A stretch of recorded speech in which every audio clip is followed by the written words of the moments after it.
방법이다. 오늘 시간에는 높임법에 대해서 공부하겠습니다. 자, 높임법의 한국어의 특징 중에 하나이죠? 자, 높임법은 말하는 사람과 듣는 사람 있잖아요. 듣는 사람의 사이의 관계에 따라서 이 사람이 나이가 더 많다든가 나이나 지위가 높은 사람이면 사람은 높은 사람이기 때문에 높임법을 써야겠죠. 높임을 표현을 해야 되기 때문에 그 방법은 어떤 게 있는지 한번 알아볼게요. 자, 높임의 방법에도 말하는 사람이 이 사람에 대해서 얘기하고 싶어요. 말하는 사람의 주체가 되는 사람, 그죠? 그리고 듣는 사람이 있겠죠? 사람이 이 사람에 대해서 얘기를 할 때 이 사람을 높이는 방법. 첫 번째, 이 주체를 높이는 방법이 있고요. 예, 주체는 일반적으로 문장에서 주어 역할을 하는 거겠죠? 두 번째는 목적어로 나오는 거나 부사어로 나오는 를 높이는 경우가 있어요.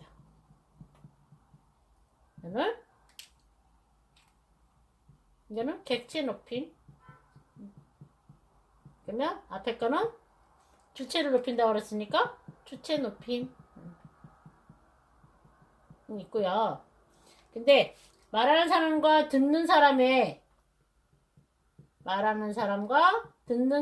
관계에 따라서 사람들의 관계에 따라서 높임을 할 때도 있고 안 할 때도 있겠죠. 나를 낮췄냐, 이 사람을 높이느냐에 따라서 하는 방법이 있는 것이 상대적으로 높이고 낮춘다 해서 상대 높임법 있습니다. 이제 하나하나 볼게요. 자, 높임법에 하는 방법에는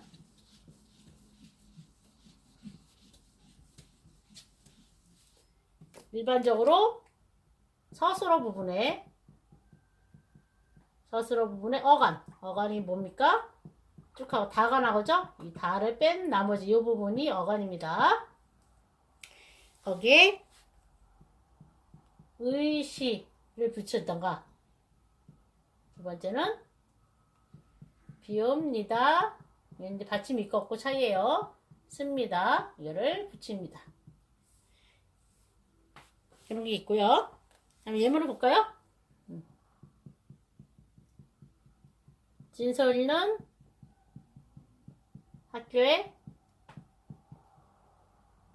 간다. 아니면 갔다. 뭐 이러든가. 있죠? 근데 만약에 아버지가 회사에 갔다. 이건 뭐 아버지하고 뭐 갔다면 모르는데 아버지는 나보다 일방적으로 높은 사람이잖아요. 그렇기 때문에 여기다가 높임을 배야겠죠. 가다에다가 받침이 없으니까 갑니다.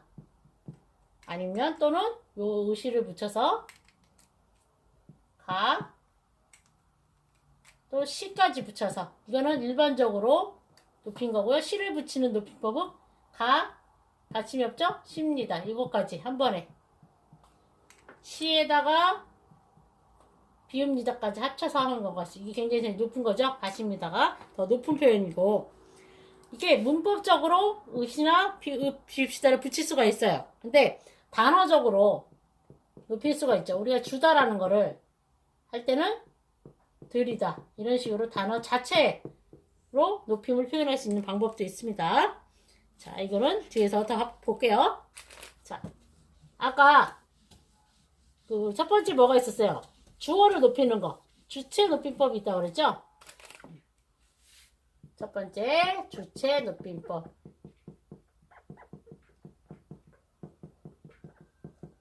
자, 주어를 높이는 방법에는 이 사람을 높여야 되는 거죠. 주어 자체를, 주어인 주체를 이 사람이 높여야 될 대상인 거예요. 그쵸?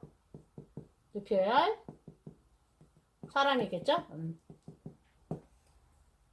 그리고 나이나 지위가 높은 사람을 높여야 될 때 이 주어는 항상 2인칭이나 3인칭일 때만 가능하다.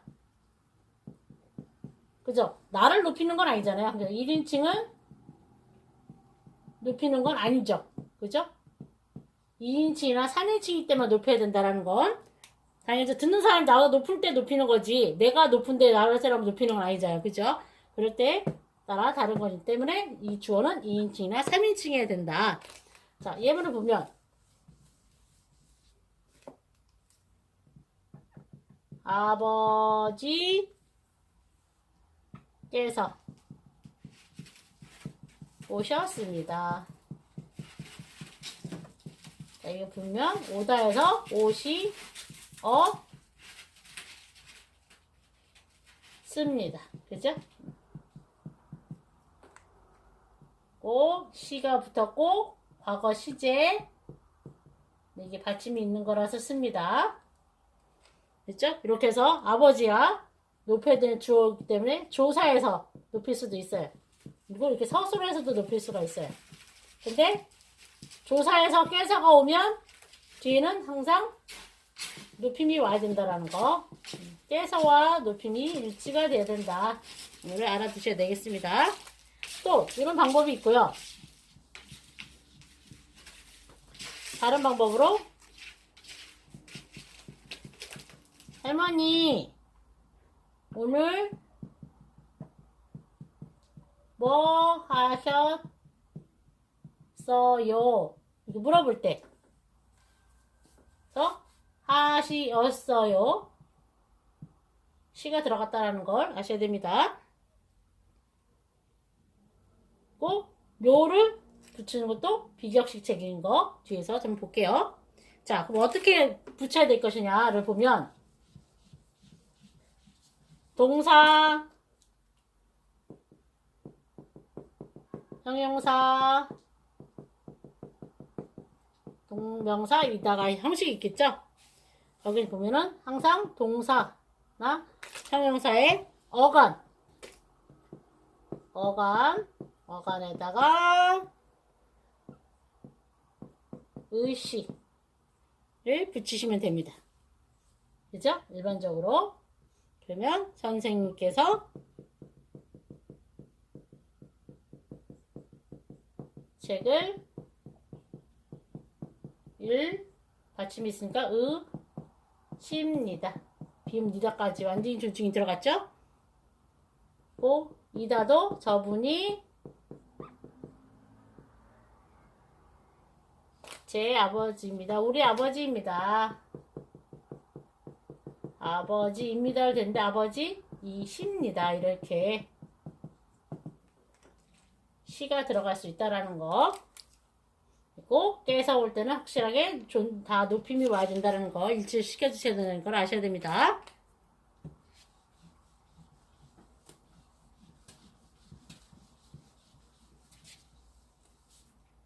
자, 보면 근데 서술어가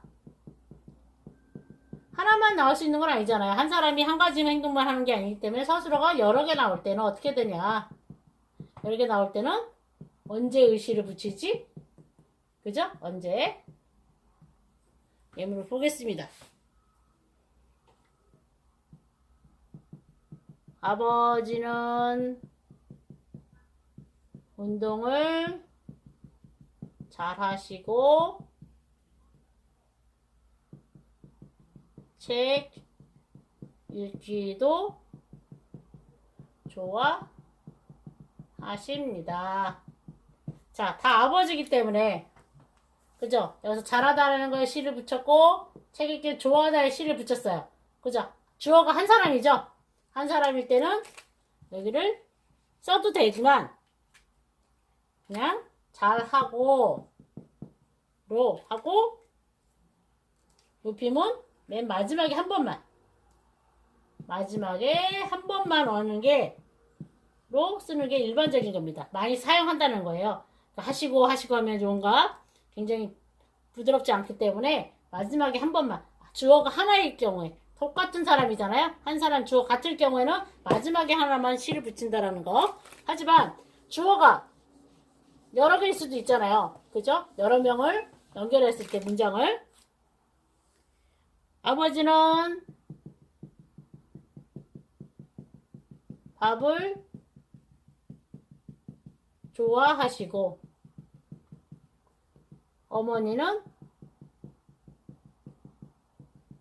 빵을 좋아하십니다. 이런 식으로 주어가 아버지, 어머니 좋아하고 좋아하는 게 다르잖아요. 그죠? 주어가 다른 거죠?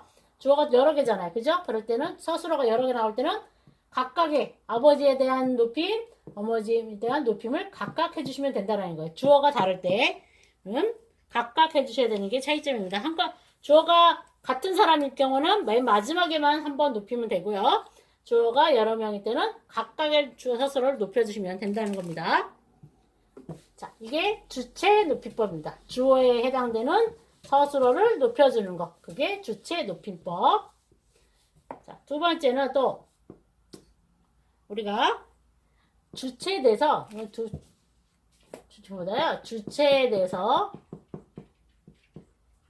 주체에 대해서 간접 높임이라는 게 있어요. 그럼 아까 주체 높임법은 직접 높이는 거죠. 그 사람을 바로 대놓고 높이는 거고, 간접 높임이라는 거는 뭘까? 이 주체가 가지고 있는 소유의 개념. 소유라든가 이 사람에 대한 높여야 될 대상이 갖고 있는 거, 신체 일부 부분이라든가 할 때를 높이는 거, 그걸 간접 높임이라고 해요. 한번 예문을 볼게요. 우리 사장님께서는, 자, 직접 높였죠? 마음이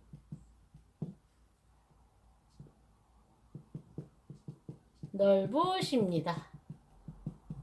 자, 여기서 보면 마음이라는 게 뭐 높여준 대상은 아니잖아요. 그렇지만 이 마음이 누구의 마음이에요? 사장님 마음이기 때문에 이것도 같이 봐서 여기에 서술에 시를 붙인다는 거예요. 그걸 간접 높임이라는 거. 이 마음이 직접적인 건 아니에요. 높여야 될 대상은 아니지만 사장님에 소속이 돼 있고 사장님하고 같은 일부기 때문에 같은 사장님에 대한 얘기를 하는 거기 때문에 이 서술어도 높여준다. 그걸 간접 높임이라 합니다.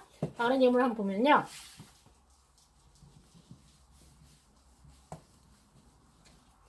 여기 선생님 안경이 잘 어울리십니다. 이것도 그죠? 안경이라는 건 높여면 대상이 아니에요. 그죠? 그렇지만 이거는 선생님의 안경이잖아요. 그래서 간접적으로 선생님의 안경이기 때문에 이거를 높인다라는 거. 이거를 간접 높임이라고 합니다. 주어가 연관이 돼 있는 물건을 높인다고 하시면 돼요. 이 주어가 높임의 대상이기 때문에. 자, 봅시다. 이걸 됐고요.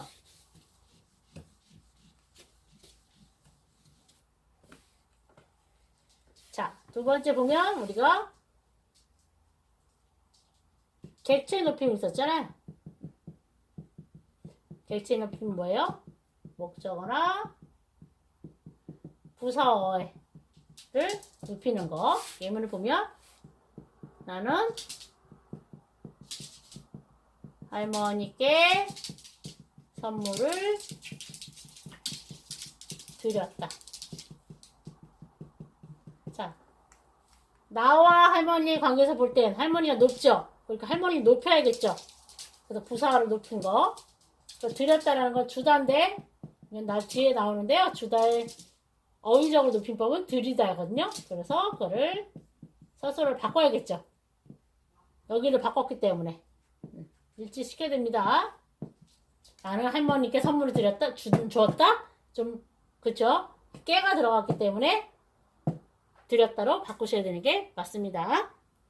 자, 이게 객체 높임법. 자, 자, 그러면 또 말하는 사람과 듣는 사람의 관계에 따라서 높였다 낮췄다 할 수 있잖아요. 그걸 아까 우리가 상대 높이법이라고 그랬어요. 그죠? 상대에 따라. 이거는 가정에서 할 수 있는 게 있고요. 가정, 회사라든가 그런 데서 하는 경험이 좀 다릅니다. 자, 볼게요. 자, 여기 손자가 있어요. 예, 나가 있고요. 여기 할아버지가 계세요. 그런 듣는 사람. 그런 말하는 사람. 자, 아버지가 계세요. 우리가 지금 손자하고 할아버지가 아버지에 대해서 얘기를 합니다. 자, 할아버지가 손자한테 아버지 언제 들어왔느냐, 안 들어왔느냐를 물어보셨어요. 그러면 이제 손자가 말을 하겠죠. 그래서 그러면 아버지는 아직 안 들어왔습니다. 자, 이렇게 있을 수가 있어요. 이게 원칙입니다. 왜냐? 이 말하는 사람 주어가 듣는 사람보다 낮죠. 할아버지가 더 높죠. 그렇기 때문에 듣는 사람한테 이 낮은 사람을 높여서 말하진 않아요. 맞습니다. 이렇게 평상시로 예문을 하면 돼. 높임을 안 하면 돼. 그죠? 높임을 안 해도 되고 하는데 요새는 이 말하는 사람 입장에서 아버지는 나보다 높은 사람이에요. 그래서 내가 낮추기는 좀 그래요. 그래서 아직 안 들어오셨습니다. 또 가능하다. 활용합니다. 원래는. 자, 그래서 가정에서는 아버지, 할아버지 아직 안 들어왔습니다. 원래는 원칙입니다. 근데 요새는 할아버지, 아버지가 안 들어오셨습니다. 손자 입장에서 봤을 때 아버지도 높여야 되기 때문에 그래서 둘 다 사용할 수 있다라는 겁니다. 또 관계에 따라서 보시면 돼요. 근데 회사에서는 자, 부장님이 계세요. 제가 1번 나가게 사원이 있고요. 부장님이 계세요. 듣는 사람이죠. 또 과장님에 대해서 김 과장님이 계시다면 이거에 대해서 이제 부장님이 이제 하겠죠. 나 사원이니까 이게 내가 잘 낫겠죠. 그래서 말하는 사람 기준으로 얘기됩니다. 이 회사에서는 나를 기준으로 해서 나보다 이 사람이 높잖아요. 그러면 높이는 거고 듣는 사람 상관이 없어요. 아까 가정에서는 듣는 사람 기준으로 했었잖아요. 해도 되고 요새는 바뀌어서 말하는 사람 기준으로 해도 되고 했지만 회사나 가정 밖에서는 나이가 말하는 사람 기준으로 말하는 사람을 기준으로 높였다 낮췄다 하시면 됩니다. 그래서 부장님 김 과장 들어왔나요? 하고 물어보니까 그러면 이 사람 내에서 나 입장에서는 과장님은 나보다 높죠? 그럼 어떻게 해요? 김 과장님은 어디 나갔느냐? 그러니까 외출하셨습니다. 나보다 높기 때문에 이렇게 높여야 된다는 거예요. 하셨습니다. 나를 기준으로 해서 김 과장이 나보다 높기 때문에 그죠? 외출 하였습니다. 이거는 안 된다는 거예요. 나보다 높은 사람이기 때문에. 하지만 부장님 입장에서 이제 물어볼 수가 있잖아요. 부장님 입장에서 부장님 김 과장은 나보다 낮으니까 들어왔나요? 그죠? 일반적으로 부장님보다는 김 과장이 낮기 때문에 들어왔나요? 이거 높일 필요가 없죠? 그런데 부장님이 내가 듣는 사람 입장에서 김 과장이 높잖아요. 그러면 김 과장님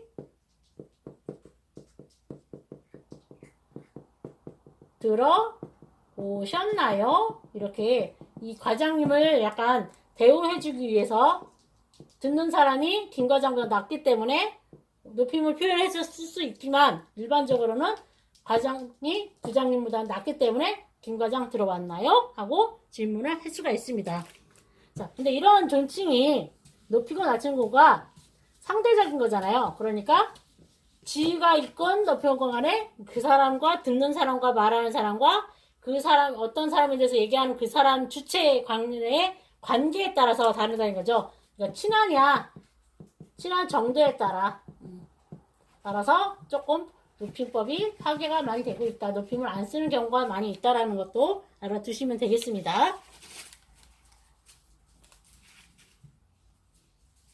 자, 이것도 상대 높임법에서 또 서술어의 종류에 따라서 그 서술어 어간에 종결 어미가 붙겠죠. 이 높임법에도 보면 아까 비읍니다. 꼭 요가 있어요. 이거는 약간 격식체, 여기는 비격식체.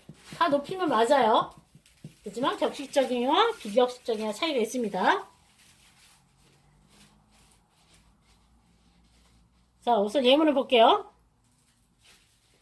일반적으로 선생님, 선생님이 나보다 높으니까 책 읽기를 그냥 책 읽기를 할게요. 책 읽기를 좋아합니다. 이렇게 격식적으로 알죠? 이거는 나보다 높기 때문에. 근데 친구한테 철수야, 나는 책 읽기를 친구한테 높일 필요가 없으니까 좋아한다. 이렇게 일반적인 평서문으로 쓰시면 됩니다. 근데 비격식적인 거, 선생님 아까 있었죠? 선생님하고 나하고 좀 조금 친해요. 그러면 선생님, 저는 책 읽기를 좋아해요. 이렇게도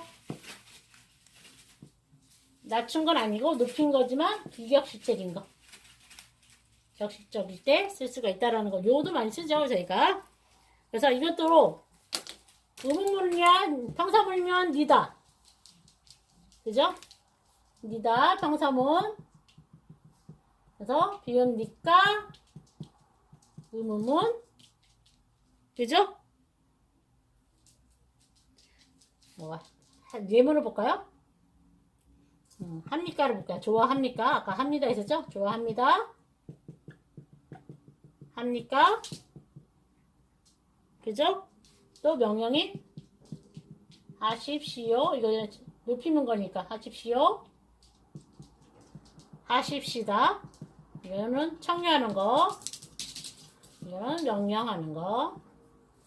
있습니다. 그래서 이거는 약간 격식일 때, 비읍니다가 들어갈 때는 격식이라고 했으니까요. 거기다가 의문형이냐 명령문이냐 청유문이냐에 종결 어미를 붙이시면 되겠고요. 아까 일반 문으로 나는 좋아한다. 이거를 친구가 편하게 쓸 수 있는 거죠. 그러면 또 의문문은 하니? 의문문 되죠? 하느냐라도 물어볼 수도 있고, 해라 명령이죠. 하자 청유문. 이런 식으로 많이 쓸 수 있다라는 거. 우리 아까 비웁니다하고 씁니다와 요에 대해서는 했습니다. 먹습니다, 먹어요. 이런 식으로 표현할 수 있다는 거. 둘 다 맞추는 건 아니지만 격식이냐 비격식이냐에 따라 쓸 수 있다라는 거를 알아두시면 되겠습니다. 자, 그런데 여기서 우리가 격식책에서 아까 청유에 합시다가 있었잖아요. 격식의 청유문, 청유에 읍시다가 들어간 거 아까 예문 했을 때 합시다 하다가 왔을 때 하면 이거는 공식적인 거는 좋아요. 공식적인 거고 여러 사람한테 요청할 때는 좋아요. 쓸 수가 있습니다. 자, 예문을 볼게요. 회사 발전을 위해 노력합시다. 이런 건 된다는 거예요. 그죠? 근데 한 사람인 경우 한 사람 한 사람인 경우는 하면 안 된다는 거예요. 특히 윗사람한테. 윗사람 한 사람한테는 뭐 아버지 뭐 할까요? 할머니 앉읍시다 이렇게 해볼까요? 다른 걸로 해볼까요? 예문을 할머니 여기 앉으십시다. 우린 높였다고 생각하지만 할머니 한 사람이랑 개인한테 이런 시다라는 걸 쓰는 건 안 된다는 거예요. 굉장히 예의가 없는 거. 그렇기 때문에 이거는 약간 돌려서 앉으시지요. 약간 살짝 명령이지만 정중한 명령. 자, 또 앉으시겠습니까? 굉장히 정중하죠? 정중한 표현으로 할 때 이렇게 쓰셔야 된다는 거예요. 이렇게 높은 사람한테 한 명 한 명한테는 시다 하는 게 아니라 이렇게 으시지요? 으시겠습니까? 하고 정중한 표현으로 약간 정중한 명령으로 표현하시는 게 제일 좋습니다. 자, 이 상대는 친한 정도에 따라 높였다 낮췄다가 자유롭게 조금 허용이 된다라는 거 알아주시면 되겠습니다. 자, 또 아까 뭐가 있어요? 우리가 어휘적으로 높임이 있다고 그랬죠? 자, 어휘적으로 높인 건 뭐가 있을까? 자, 있다. 어디에 있다. 뭐 어른이면 어디에 있다고 하지만 게 아니라 계시다. 하시 되고요. 먹다. 마시다. 이거 보면 드시다로 보시면 되고요. 그 다음에 아프다. 때는 편찮으시다. 그리고 자다는 어른일 때는 주무시다. 하고 아까 또 있었죠? 주다는 드리다. 이제 우리가 어디 말하다. 어른이 말하다 할 때는 말씀하시다.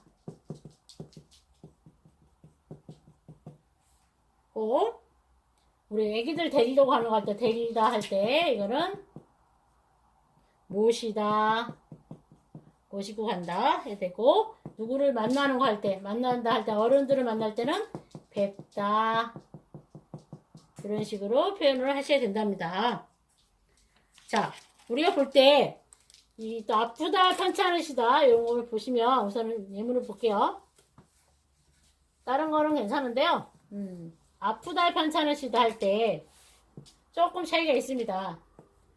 할머니 그냥 자체를 말해서 할머니 어디 편찮으세요 할 때 전체가 아픈 걸 물어볼 때는 편찮으시다를 쓰는 거예요. 근데 할머니 머리가 편찮으세요는 안 되고요. 아프세요 이렇게 구체적으로 머리라는 거를 높일 필요는 없으니까 머리가 아프세요. 그렇지만 여기다 시잖아요.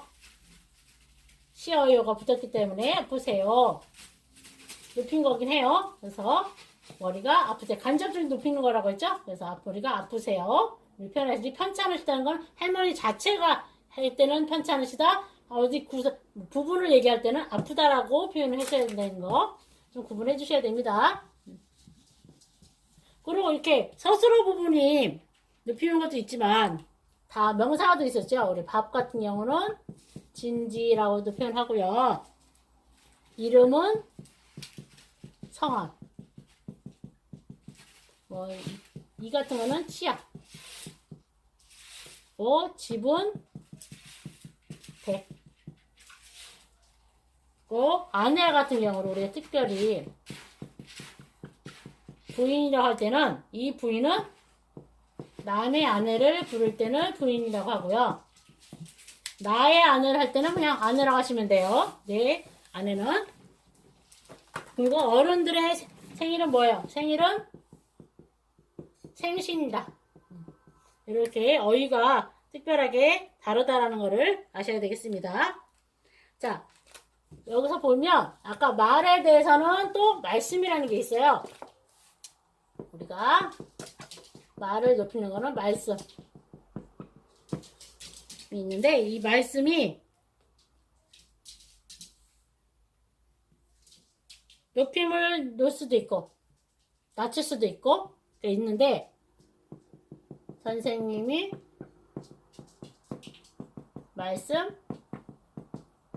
말씀하셨습니다. 이거는 높임인 거죠. 그리고 선생님 제가 한 말씀 드리겠습니다. 이거는 자기가 낮기 때문에 듣는 사람을 높여서 그 말을 높이는 거예요. 자기를 낮추는 거. 따라 말씀이 의미가 조금 다른 거 아셔야 되겠고요. 또 우리가 보면 또 많이 그런 거 있잖아요. 이름 물어볼 때 이름이 무엇이에요?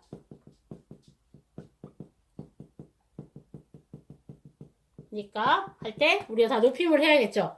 그러니까 이름의 높임이 뭐였어요? 성함이 무엇입니까를 높이는 것보다 어떻게 되십니까? 또 물어보는 게 일반적입니다. 많이 사용하고 있는 한국인들이 많이 쓰고 있는 표현입니다. 이름이 무엇입니까를 높일 때는 성함이 어떻게 되십니까?